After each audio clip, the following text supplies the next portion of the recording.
Cuzzo, never sick of driving, bro. Never sick of driving, my mans.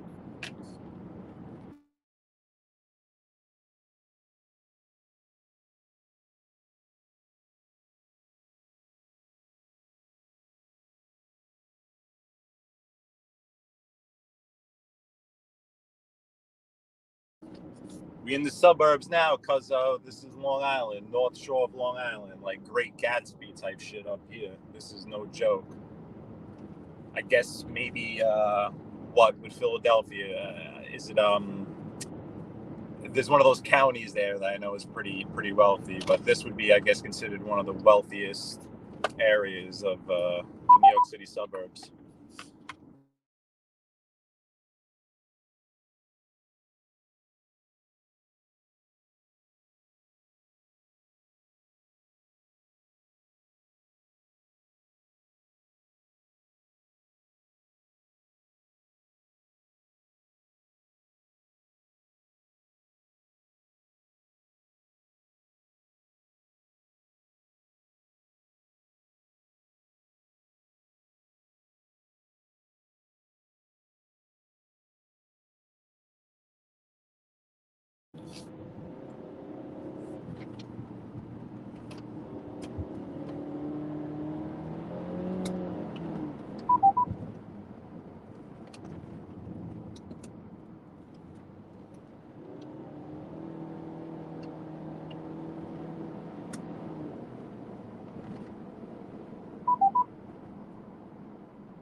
Cause the view is about to get pretty good up here where we're going right now. We're going to a town called Bayville where we're going to be right up on the water. So tell your friends, tell your friends.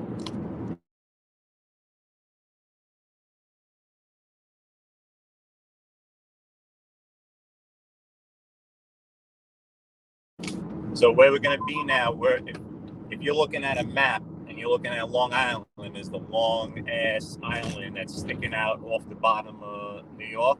So now what you're looking at right now, you're looking north, up, off of Long Island, up towards Connecticut. So what you see in front of you is actually like Westchester, kind of Lefty Guns area is what you're looking at actually across the Long Island Sound. Pretty interesting stuff. If you look at a map, it would make sense. But if you're looking at Long Island and then you look straight up north from Long Island across the Long Island Sound, you're actually looking up towards Connecticut and I think New Rochelle up there. So that's what now is to the left of us. But I could actually pull in there for a second. I'll pull in there for a second and I'll show you what I'm talking about here. So this here, like what you're looking at now, is actually up towards where Lefty Guns lives, up towards Connecticut. Watch out for this little kid here. Up towards New Rochelle. But we're on Long Island. I'm going to continue on, but I just wanted to give you guys that view there. Where we are right now is Bayville. Anyone from Long Island, like if you ask Tony Pizza right now, I'm sure he came here as a kid because they have this Bayville Scream Park up here where they do the whole haunted house and everything. 100% guarantee you Tony Pizza knows the Bayville Scream Park.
Billy Glocks, what's up, bro?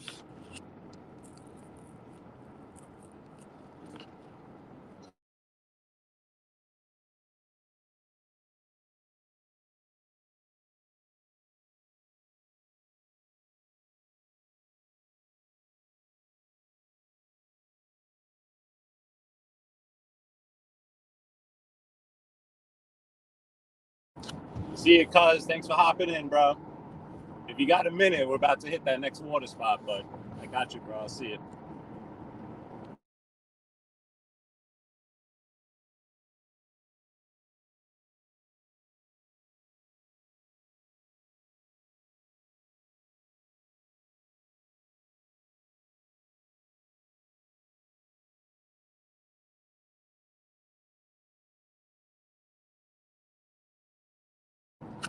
Aren't these Rooskies busy right now? They're over here dealing with me.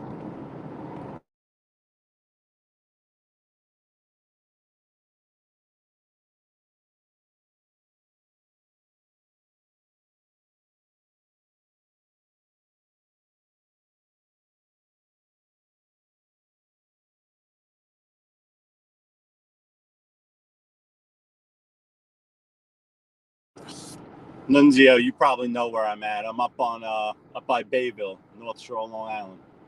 About to hit this like little park up here where we overlook the water.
So we're looking back south now, back down towards Long Island. Onto what you're looking at now is basically it's an island called Center Island, and then behind that is Glen Cove, I believe. More towards the right.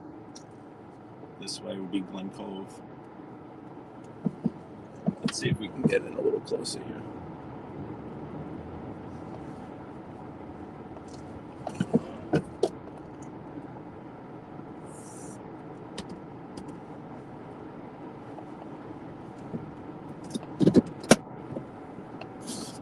Oh, Train, what's up, baby? Yeah, tell me about it. Just got back. So me and my girlfriend drove down to Miami. We made it down there in about 19 hours. My girlfriend's a trooper.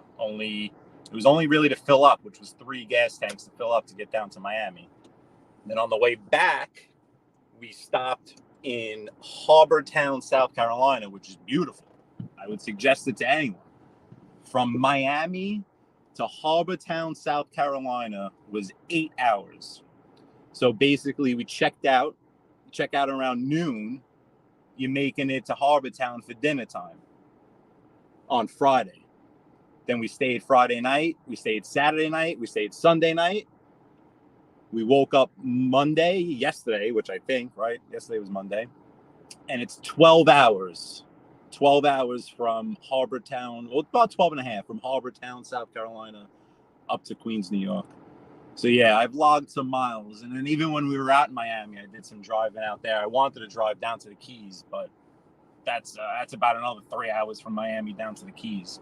But I enjoy driving. So this is driving / work back to reality, what this is. But this is actually part of my work territory up here, Long Island. This is a very, very chill spot. During peak times from Memorial Day to Labor Day, they charge you to get in here. It's a couple of bucks, so you have to be a resident to get in here. But off peak times, it's a very, very chill spot to hang out. And yeah, South Carolina, you're right, Coach Rain. I'm a golfer.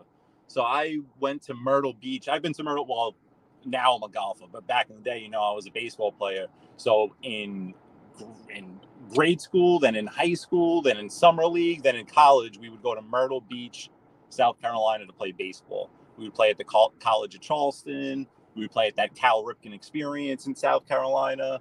So we had been to Charleston. Also, we played at the Citadel, that university. It's a beautiful baseball field.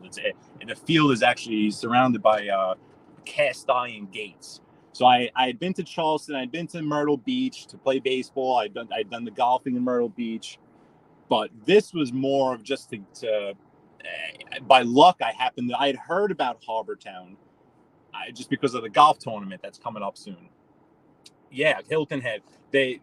Right after the Masters, they play the next tournament is at Harbortown, the one that Kuchar always does well at, with the red spiral light tower that's there. We actually tried to drive down there, but it was a little congested to get there. But right from the Masters in early April, they all go up to South Carolina and play Harbortown over on Hilton Head. So wow, very cool, Coltrane. I worked at a golf club on Long Island back in the day when I was a kid, and I had become friends with the pro there. And actually, funny enough, all my clubs are still basically hand-me-downs from him because he would get new ones every year. But I was passing by these golf courses on Hilton Head with my girlfriend, and I'm like, oh man, well, I love to hop out here and start playing some golf. But I didn't. The courses were beautiful. I think where we stayed in the complex we stayed, I think there were 3 courses to that complex. But I know the island itself, I think, has like 40 or something, and then the big one down in Harbortown where they play the PGA. Actually, speaking of the PGA, when we left Miami, I was thinking of stopping in Orlando because they had the Arnold Palmer Classic this last weekend in Orlando. But I figured going up to Harbortown kept me on 95, so it was a little bit more of a straight-up shoot. But I like golf. Golf's a very frustrating sport. I never picked up a golf club until I started working at the golf country club. I was baseball my whole life. Baseball. Never touched a golf club. Started working at this country club. Finally picked up a golf club, started playing, and I realized why it's fun. But it's expensive as all hell. I can only imagine how much a round of golf would have been on Hilton Head. I'm sure at least $100. Maybe because it's off peak, maybe around 60, 65 to 80. But it's a rich man's game. These folks up here, they all love it up here on the North Shore. This is a whole nother world up here on the North Shore of Long Island. It's a whole different world. You wouldn't think we're 10, 15 miles from Queens, New York City. I think Sean Hannity lives on this island. There's a few famous people that live on this island right to the left of us. You can't really tell, but this land in front of you is actually almost a peninsula that sticks off the North Shore, and it's called Center Island. And I know there are some celebrities that live on that island straight ahead. Maybe even Billy Joel's. I know Billy Joel's somewhere up here. A lot of rich folk up in this area. That's for damn sure. Yeah, and Coach Train, it's funny because I feel that's true because you know the mechanics of a swing. You know what you need to do to make a swing do a certain thing. But you can't use your baseball swing for golf, because on golf you need to be on your front half. Baseball, even though now they kind of teach it a little differently, where they kind of want you on your front half a little more, but it's more a pivot on your back foot. If you do that in golf, forget about it. You'd be chunking divots all over the place. Thanks, Paulie. I appreciate it. But you're right. Knowing the mechanics of a swing, knowing what works, knowing that your hips are what. When you're swinging a golf club and you bring that club back, your hips are what move first to bring that club back to the ball. Your hands aren't bringing that club back to the ball. It's your hips that are swinging, and your hands are dragging behind. So more exaggerated in golf. But funny you mentioned Vero Beach too, Coach Train, because that was actually a place I was thinking of hitting up on the way back up from Miami. But I wanted to get a little further up north. Yeah, the guys have it good. The guys that could just golf whenever they want. It's hanging out in a park, chasing a ball around with your buddies. You're in your buddies in a golf court. You're drinking. You're having cigars. You're hitting a ball and you're chasing it. You're hitting a ball and you're chasing it. You're bullshitting. And Nunzio, Vegas, about 3-4 years ago, I had to go for a work conference, and I stayed at the Aria, and it had been Aria, whatever that thing is. And the only time we were allowed to actually leave the hotel was for a recreational day, where some people could go to the Grand Canyon, some people could play golf. I went and I played that golf course right across the street from the airport.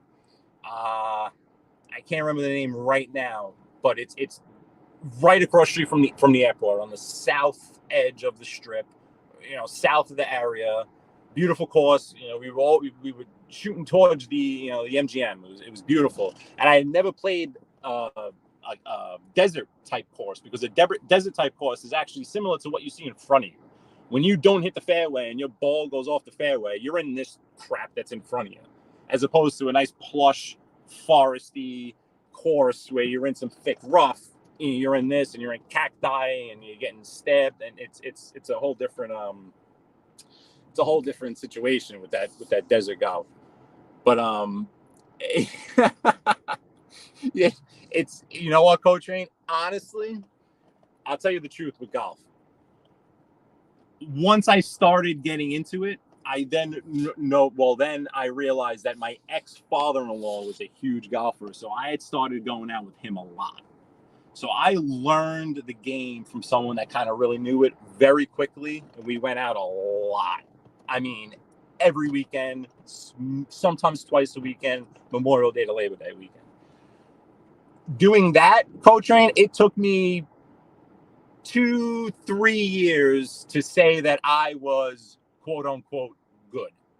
Meaning I could say shoot a 95 without cheating.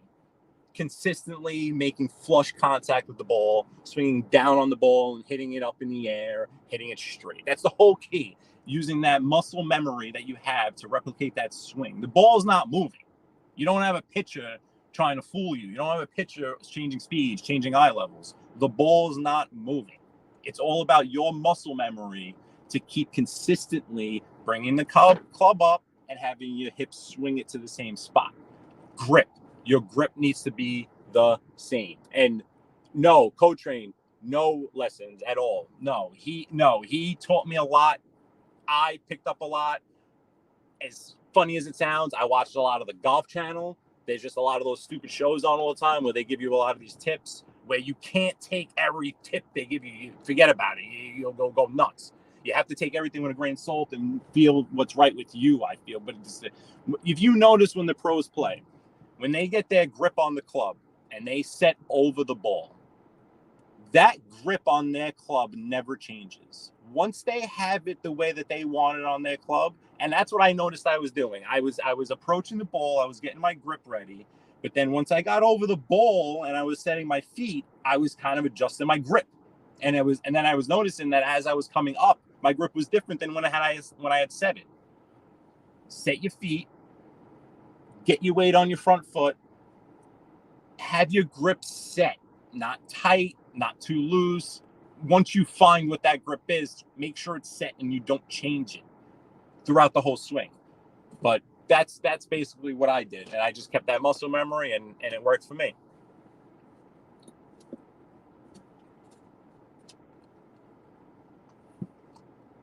Yep.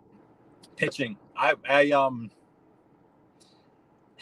and the best in memory of Ryan Lucido, I'm gonna say who did it the absolute best too. Mariano Rivera. If you look at Mariano Rivera in terms of muscle memory and being robotic in what he did, he was the best in that. He was the absolute best in that. Repeated his motion every time. Same pitch almost every time. That cut fastball with that, that movement up and in on the lefty, breaking bats like it's his job. It was his job. But yeah, no, pitching is absolutely that repeating the motion, the consistency in the motion. Figured you'd like that. Who, if you're wondering, I have not spoken to Ryan. I hope he's doing well. I know I've missed a lot.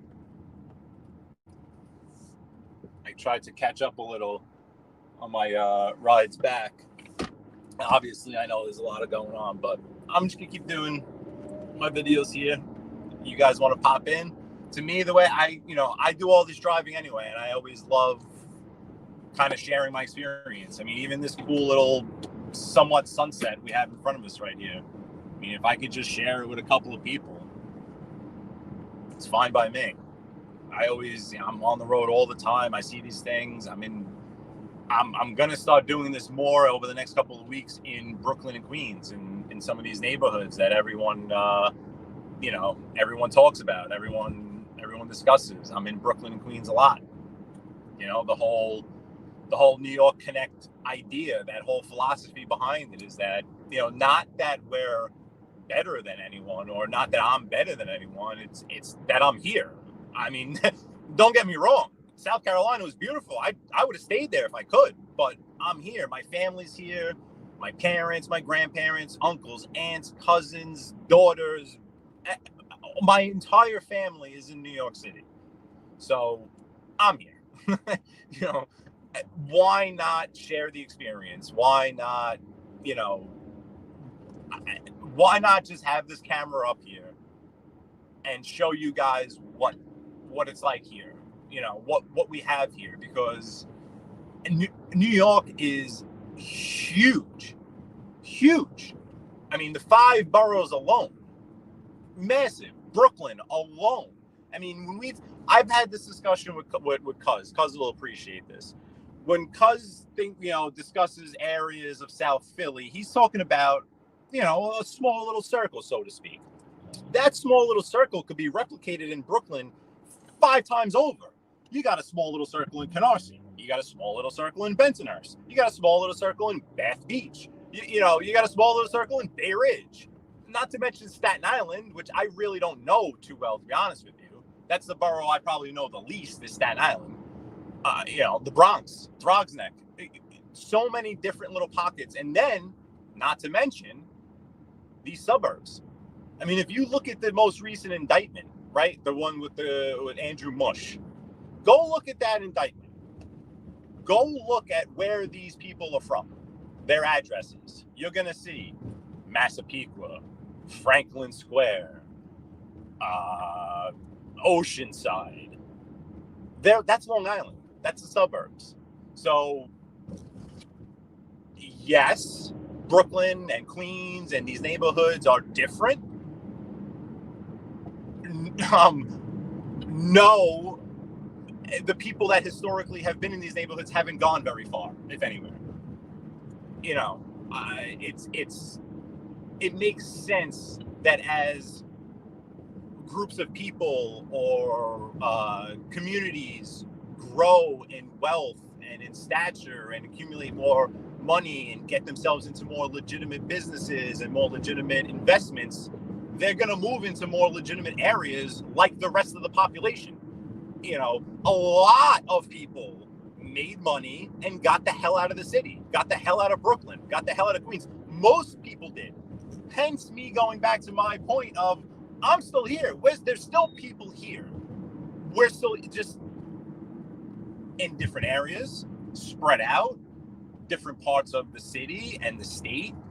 But there's so much to the area, and there's ghettos, there's very, very nice areas, there's in between areas. Bensonhurst, if you go to Bensonhurst right now, if you go down the main avenues, every single awning might be in a different language. Where back in the day, it was trattoria this, restaurante that, pizzeria this, cannoli that. Guess what? Those cannoli places and all that stuff, they're still there. But instead of there being 7 of them on each block, there's 1 on every other block, but there's 19 other languages that you see on storefronts.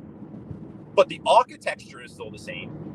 You go down the streets, the residents, the blocks with the houses, it's the same. It's the same vibe. It's the same atmosphere. I just left town. I just went down to Myrtle Beach, to South Carolina. I come back to Queens.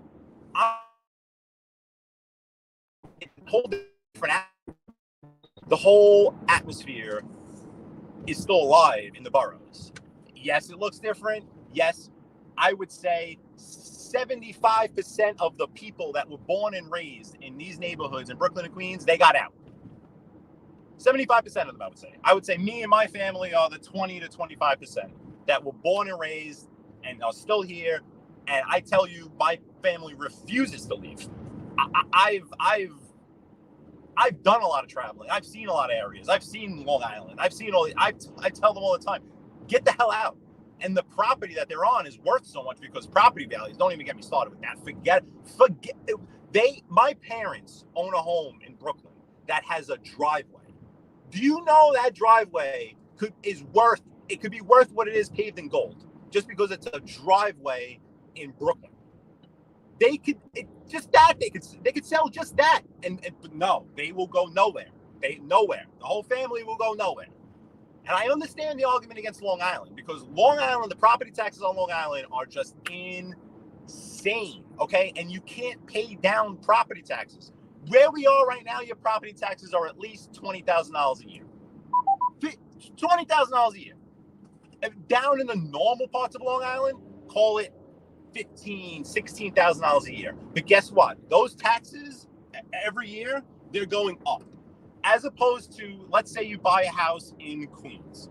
Okay? Comparable houses in Queens to Long Island. The house in Queens is going to be $800,000, $900,000. $850. The house on Long Island is going to be $650, $7. But those taxes are going to be outrageous. So that's how they devalue the two of them, right? But with a mortgage, you can pay down that mortgage. You're paying down interest. You can double up payments once a month. You can pay down your interest. You can eat into principal.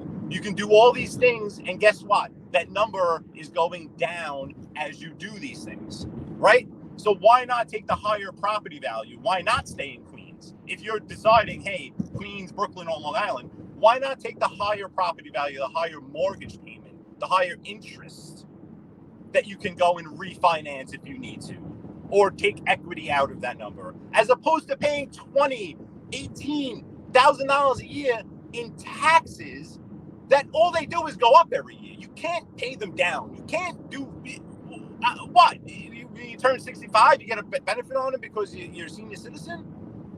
It's crazy. Don't get me wrong. You live on Long Island. You have kids. You're going to send those kids to public school. If you live in Brooklyn and Queens, guess what? You're going to send those kids to private school. That private school is probably going to cost you $15,000 a year, $12,000 a year, depending on where you are, depending on the type of school. So is that a factor? Absolutely. Now, what's another factor? Where are you working? Are you working in Manhattan? Are you working in the city? Are you taking the Long Island Railroad in? Because the Long Island Railroad in from Long Island, I don't even know. I think you're at like $200 a month for Long Island Railroad to get in. So factor that in, as opposed to if you're just in New York City, if you're in Brooklyn or Queens, and you're taking the subway in, it's $225, $250, I think, $250 each way. So, that's the main differences in the economics of purchasing on Long Island as opposed to Queens. But back to the original point, at least 75% of the people that were born and raised in New York City, in Brooklyn and Queens, they got out. They came to Long Island. They went to, the first move was to Staten Island, when Staten Island was still kind of a suburb, then out to obviously Jersey. They went up to Westchester. They went to Connecticut. They got out. It was obviously the ones that got the hell out and went to North Carolina, went to Florida, obviously. Boca Raton, borough of New York City. But there's still some of us are still here. There's still some very, very, very beautiful areas around here, like this that we're up here. We're up here on the Gold Coast, the Great Gatsby Gold Coast of Long Island. This is all the level. This is the Beverly Hills of New York City, basically. If you go to Los Angeles, you say, all right, take me to Beverly Hills. You come to New York City, say, take me to the Beverly Hills in New York City. This is where you are. I mean, I don't know, it makes it very remarkable close we are. So close to this. But you're in a whole different world, as you can see. The street signs are different. It's just different. It's a whole different ballgame. And I'm sorry, guys. You guys sending comments here, and yeah, Coach Train. I see here what you just wrote. The past week's been a mess. I know from what I could see. Let's see, Cuz Ball, if I can get you up here.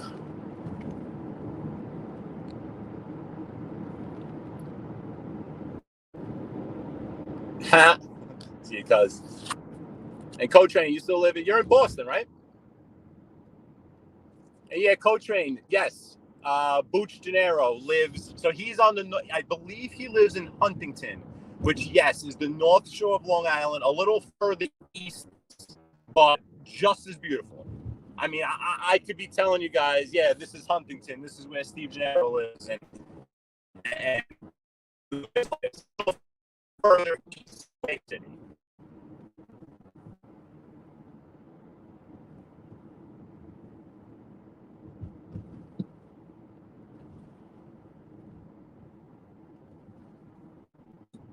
These are just, yeah.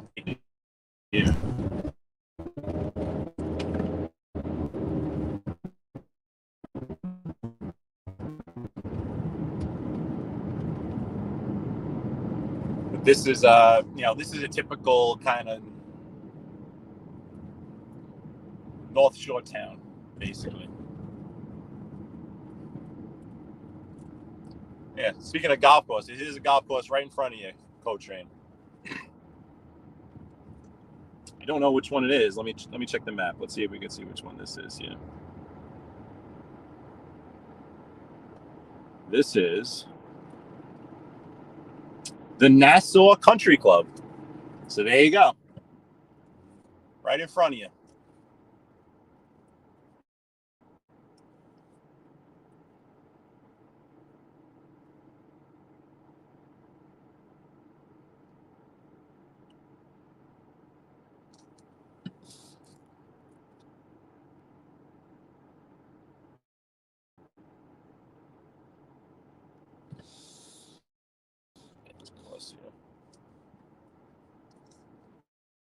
Oh. I tell you, it's not as green as the courses down in South Carolina yet, but it will be. Soon enough, it will be. Yep. Yeah. It probably, you know what? I don't know. It just kind of looks, it doesn't look great right now. A lot of the ones up here are not public. A lot of the ones up here are private. You have to go further east to play. That's where I would go out to. It's actually a town called Middle Island. It's the geographical center of the island from Brooklyn to Montauk. And out there's a whole bunch of public courses out there that are excellent. The most of them over here are actually private. That one is not one of. I mean, there's some. Deepdale. I know Michael Bloomberg was a member of Deepdale, which is not too far from here. Tam O'Shanter, the pro from Tam O'Shanter, actually just made a run recently. I guess in the U.S. Open, must have been, because he's an amateur. This is the town of Locust Valley, little small town USA. See, that's the thing. What's cool? You could come up to Long Island and get this little small town USA feeling. Meanwhile, hey, look at that. That's a $250,000 Benz we just passed them on. You know, it's it's pretty remarkable. I have mixed feelings about Long Island, to be honest with you. To me, it's kind of like a purgatory, and the people here, you know, there's a little bit of an arrogance, I guess, just because, you know, where they are is better than the city, I guess, and you know, they act like it. They act like their little towns are, you know, they don't have to be in the city. They're not stuck in the city. They're out of the city. They made it, you know. So a lot of times the people out here, they look at us like, oh, these guys. I actually, you know what? One time, I'll never forget it. Obviously, I had someone literally. He was a Long Island guy for life. I don't know where I just ended up, but let's see if I can get myself out of here. I don't know where I am. But you're getting a little view of the Locust Valley, I guess. I don't even know. You see, that's the thing with Long Island too. You get into these things here. I don't even know what I'm doing over here. Maspeth Nuns, you said? Yeah, Maspeth is nice. Well, that's the thing too. Now that I got the hang of this going live, I'm gonna go into the boroughs, into Brooklyn and Queens, into these neighborhoods, in the belly of the beast that are beautiful neighborhoods, like Howard Beach. People know Howard Beach, obviously. Howard Beach is a beautiful neighborhood that you wouldn't even think you're in New York City. But there's other ones too. There's parts in Maspeth that are beautiful. Fresh Meadows. I mean, Forest Hills. Down in Brooklyn, one of my favorite areas down in Brooklyn is right near where I grew up. I didn't grow up in Mill Basin, but right near where I grew up is where that guy Lombardoso was from. The guy that would, run around in the Range Rover, not the Range Rover, the Rolls Royce, mansions. And you're in Brooklyn. So, you know.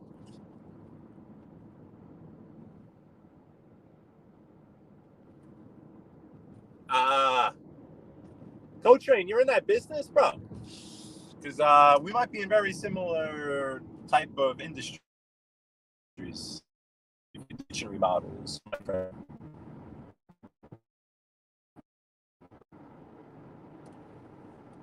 So when we're far from the ferry, then you must have been way out east, then, right? Out by that Orient Point, I believe it is, by the Hamptons, the north part of the Hamptons up there. That's where you must have been. We're on the west, the northwest part of the island, adjacent to Queens.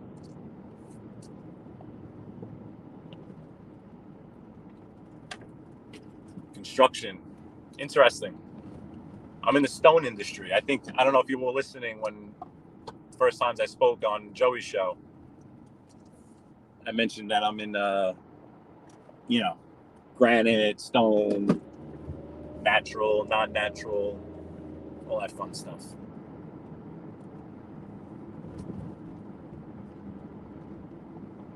Although I prefer the porcelain and ceramic these days because, I'll tell you, some of these customers, they want a natural product that literally is chiseled off the side of a mountain. It's going to have variations. Not like a computer-generated tile, a porcelain, a ceramic, these wood look or these stone look or these ceramic looks where you have these 3D technology printers that are making beautiful designs on these tiles. Or you get the real thing.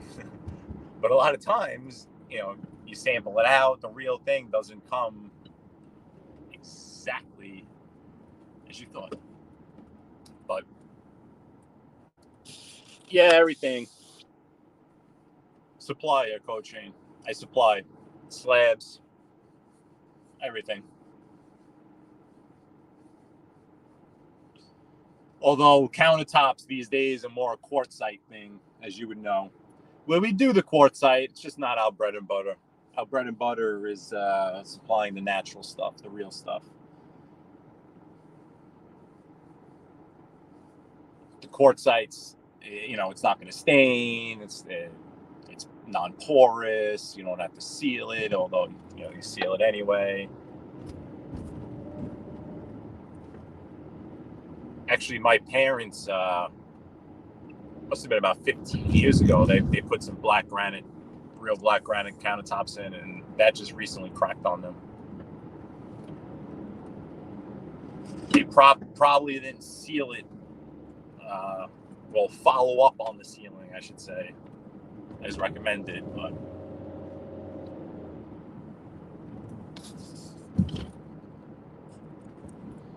you're right, Coach Train. It's called natural for a reason, but we have one of these stones. We call it Skyline. It's a grayish, brownish, linear vein. Can go all the way from a light gray all the way up to a dark brown. And I tell you, how many issues this stone causes for me, you can only imagine. Although it's one of our popular ones, or even like the Bardiglio. And Bardiglio, we don't have necessarily. We kind of have an offshoot of a Bardiglio that we call an Allure, which is an Allure light, but similar to that color. But it can range. It can range to a light gray, to a dark gray, to sunset blue, borderline gray. Yeah, I'd imagine it's hard to. I'd imagine it is harder to drill by design. I know.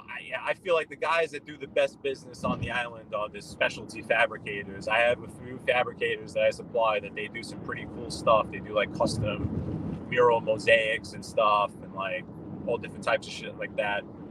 I have one of them that's buying a slab to cut out a mural out of, pretty much. But that's the thing here. Like, you'll get these people that they want that custom stuff. So they'll take this stuff and they'll do some pretty cool stuff with it and put it up on the wall, slabs up on the wall. First, it was the shipwreck look with the porcelain wood look tiles was the big thing to put up on the wall. Now they're just throwing slabs up on the wall.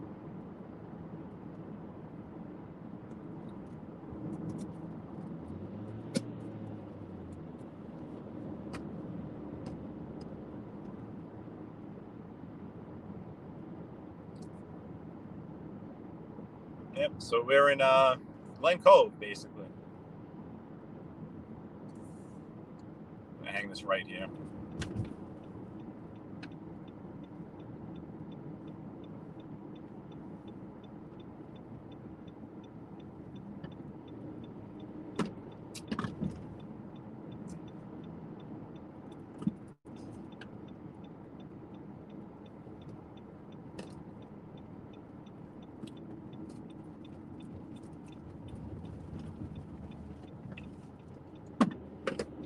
Long Island Railroad. This would be your way into New York City if you were a resident of Long Island. Let's check out this golf course a little more over here. If you were a resident of Long Island, you would have this nice, pretty little station here, as opposed to the subways that we ride in New York City. You'd come here, you'd park in your little parking lot. There's this golf course again here, Coach Train. Oh, look, you can drive right in here. Yeah, off season. The snow just melted. But yeah, this is the Locust Valley train station.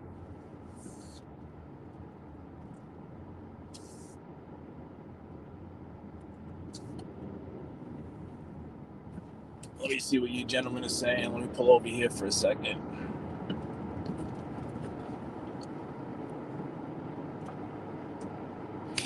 Oh, that's cool. That's cool. So, Mike,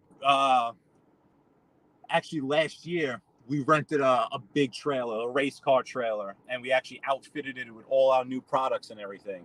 Basically created a showroom. And we went around from the Hamptons all the way to Brooklyn, showing it to different people. It was that was pretty cool. But doing that, I know I deal with a guy out by the Deer Park outlets, out in Tony Pizza Land out there by Babylon. Nelson Artsakes. he does some pretty cool stuff like that. It does, I'm actually I never heard of this place, to be honest with you. It's not one of the places that I'm gonna look it up real quick here, Co-Train, because it's called the Nassau Country Club, but I'm thinking it cannot be a public, because sometimes they call them country clubs and they're really not. You know what I mean? I don't know. Maybe we're just getting a bad. Yeah, no. If you want to see golf courses one day, Co-Train, I could take you to over in Garden City. Well, in Garden City, if you know golf, you should know the Garden City Men's Club and also the Cherry Valley Club, which I actually played the Cherry Valley Club. Two very famous golf courses over in Garden City, which Garden City is basically smack dab in the middle of Nassau County in Long Island, not on the North Shore. But yeah, no, this is not one of the best ones to showcase as a Long Island golf course. That's for sure.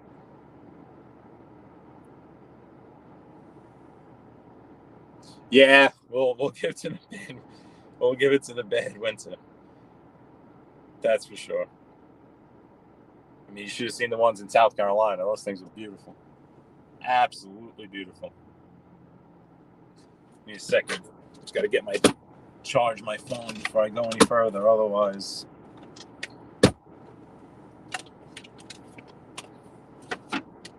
yeah, the course I used to work at was in Williston Park, Wheatley Hills. There's also we have Bethpage Black here, which I'm sure you know. Bethpage Black I went to when it hosted the U.S. Open. I think it was about 5 or 6 years ago, right here in Long Island. That is a public course. Public course, no carts. You have to walk it. But Bethpage, we can do that. I could take you right up into Bethpage State Park. There's Eisenhower State Park and there's Bethpage State Park. And the Bethpage has 5 courses: the red, the blue, the green, the yellow, and the black is the professional one, the world renowned one. They also played Glen Oaks. The first round of the FedEx tournament, I believe, was at Glen Oaks Country Club, which is not too far from here. There was a few years Shinnecock out in the Hamptons. Next time I'm out in the Hamptons, you can drive on Shinnecock, that golf course. So the next time I'm in the Hamptons, I will definitely, if you're into golf courses, I will definitely keep that in mind, because there's quite a few that you can definitely get close to, and they're beautiful. This one I just happened upon. I didn't even realize this one was here, to be honest with you. But this, as you can see, this is truly, truly small town USA right here. Let me just see. I want to see how far are we from Queens, the Queens Village, which is basically right in the middle of Queens. 15 miles. At this time, it would take us 41 minutes, which sounds pretty typical. 5 different courses, Co-Train. 5 different courses, and then each course will have their different set of tees. Where I know, most people are not playing Bethpage Black from the back black tees, but no, the colors are. Sorry, not to confuse you, because I know usually the colors distinguish the tees. So no, you actually have courses that are the blue course, the red course, black course, white course, X, Y, and Z, and the black course at Bethpage being. Eisenhower is the same. Eisenhower has a bunch of them. Eisenhower Red, they had played a women's PGA tournament. Yeah, actually, Long Island is unbelievable with that. It really is. Like, you wouldn't think when you come out to Long Island. I realized that as a kid playing baseball, because we would come out to play on these fields, and they were like college campuses. I mean, it's crazy the amount of land that they have, but it's extremely valuable land out here. Extremely valuable, but they have a lot of land out on Long Island. A lot of it. And there's golf courses everywhere. Those two parks that I just named are in Nassau County alone. Eisenhower and Bethpage. I'm looking at Eisenhower Park now. Eisenhower is more west, and a little further out is to the east. Oh, spam risk.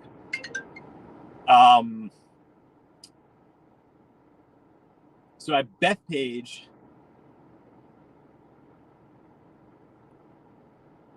yeah, yellow, blue, black, green. So maybe there's 4 there, but that's the ones I could just see right off the map right there. Yellow, blue, red, black, and green. 5. There you go. Yeah, 5 courses at Bethpage.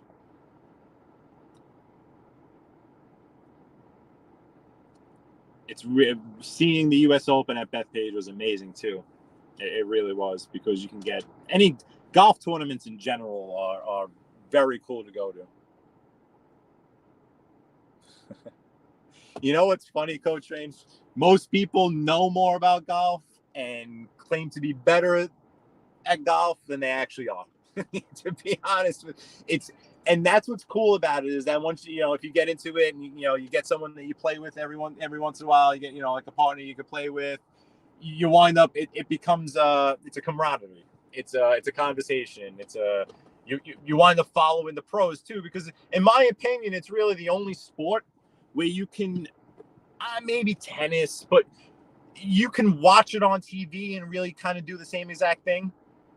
It's hard to go, obviously basketball, but it's hard to go have a 10-on-10 basketball. It's hard to go play a full baseball game out right now, but you can go play golf. You can go do what they're doing. You can go wake up on a Sunday morning, go play around the golf, come home and watch the last round of the Masters on TV in the backyard with a Corona and the barbecue going. To me, the Masters signifies the beginning of summer and spring. My favorite week, my favorite tournament, my favorite day is Masters Sunday. I love being able to wake up Sunday morning, go play around the golf, come home, get the barbecue going, crack open a beer, and have at it. But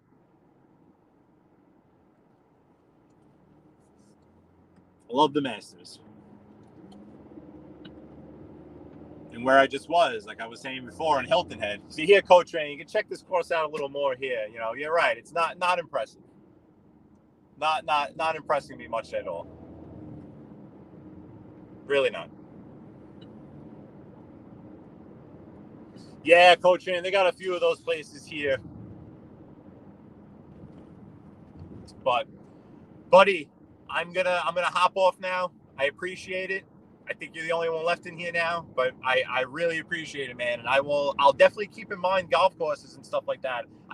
I'm gonna, when the summer starts, I have a few relatives and stuff that are into baseball that are gonna be playing on parks. So I'm gonna be doing a lot from parks and baseball games and golf and driving range and stuff like that. So I'll keep it in mind. I'll try to pass some popular golf courses, famous ones, because there are a few ones. I'll have some information on them. And if anyone else that's still in here or watches this, if you have any suggestions, anything you want to see, just let me know, because I'm basically all over the place. So I'd love to show you guys and share it with you guys. So, all right, man. Appreciate it, Coach Rain. Really do. Cuz Nunzio, also appreciate it, guys. All right. I'll see you. Peace, brother.